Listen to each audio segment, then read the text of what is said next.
মনটা অনেক খারাপ। আমি জানি না আসলে কথাটা কতটুকু সত্য, তবে যারা যারা ইরানের সুপ্রিম লিডার খামেনি সাহেবের ফ্যান ফলোয়ার আছেন তারা ওনার জন্য দোয়া করবেন, আল্লাহ যেন ওনাকে হেফাজত রাখে। তিনি কি আসলে হেফাজতে আছেন নাকি আল্লাহর কাছে প্রিয় হয়ে গেছেন, আসলে এই নিয়ে এই মুহূর্তে একটু ধোঁয়াশা এবং কুয়াশা দুইটাই দেখা দিয়েছে।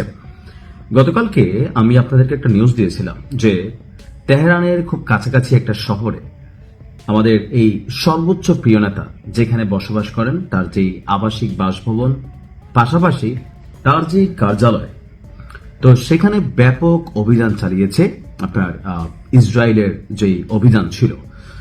তো সর্বশেষ আমরা জেনেছিলাম যে তিনি আসলে সেই বাসভবনে নেই। ইরানের একজন শীর্ষ কর্মকর্তা বলছিল যে তিনি নিরাপদে আছেন, সমূহ বিপদকে আশঙ্কা করে তাকে সেখান থেকে নিরাপদ স্থানে সরিয়ে নেওয়া হয়েছে। কিন্তু মাত্র কিছুক্ষণ আগে আমাদের প্রিয় নেতা যিনি আছেন খামেনি সাহেব, তিনি মারা গেছেন এবং তার যে দেহ সেটা পাওয়া গিয়েছে।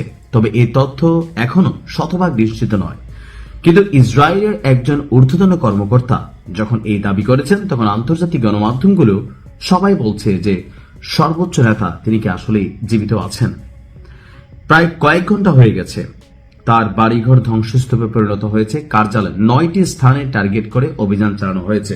এই এত ঘন্টা যখন নিউজটা হলো, তো এরপরেও আসলে ইরানের পক্ষ থেকে অথবা আমাদের প্রিয় নেতার পক্ষ থেকে কোন রকম ভিডিও বার্তা বা কোন রকম বার্তা আসেনি। আমি যখন নিউজটি রেকর্ড করছি তখন পর্যন্ত আসলে তো সর্বশেষ ইসরায়েলি গণমাধ্যম আপনার চ্যানেল 12 তারা বলছে যে প্রধানমন্ত্রী নেতানিয়াহুকে আপনার আমাদের প্রিয় নেতার যেই মরদেহ, সেই মরদেহের ছবি দেখানো হয়েছে। আল্লাহ থেকে হেফাজত করুক বা তাকে জান্নাতুল ফেরদাউস দান করুক। জানি না আসলে কি ঘটছে। তিনি তার যে প্রাসাদ ছিলেন সেই প্রাসাদের কম্পাউন্ডে প্রাণ হারিয়েছেন।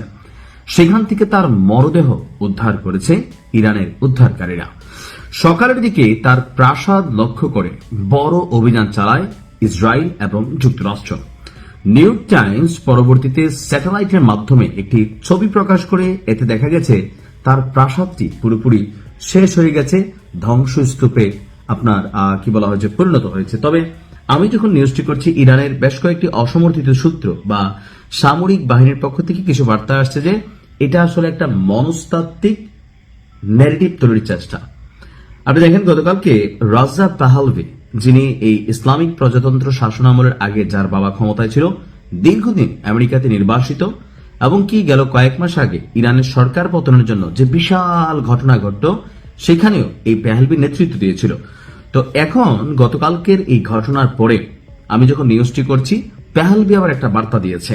তার বার্তা হচ্ছে যে আমেরিকা তার সহযোগিতাটা করে দিয়েছে, বাকি কাজটা কার? ইরানের জনগণের। অর্থাৎ ট্রাম্প বলছিল তাদের এই অভিযানের মূল লক্ষ্য হচ্ছে ইরানে যে ইসলামী প্রজাতন্ত্রের শাসন সিস্টেম কায়েম আছে সেটাকে শেষ করা। আর এটার জন্য সবচেয়ে বড় যে ক্যারেক্টার সর্বোচ্চ নেতা তিনি, কারণ নেতৃত্বহীন হয়ে গেলে তখন বিচলিত হয়ে যায়। এখন আমার কাছেও এটার দুইটা বিষয় মনে হয়েছে যে এই মুহূর্তে যদি প্রিয় নেতা মারা যান সেটা ইরানও প্রকাশ করবে না, আবার তিনি মারা গেছেন এই ধরনের একটা ন্যারেটিভ ছড়িয়ে আপনার কি বলা হয় যে মানে ইরানের যারা জনগণ আছেন তাদের সামনে বা যারা বিভিন্ন বাহিনীর সদস্যরা আছেন তাদের সামনে তাকে বা সেনাবাহিনী যারা আছেন তাদের মনোবলটাও শেষ করে দেওয়া যায়। তো আল্লাহ ভালো জানে, দোয়া চাইছি, ভালো থাকুন।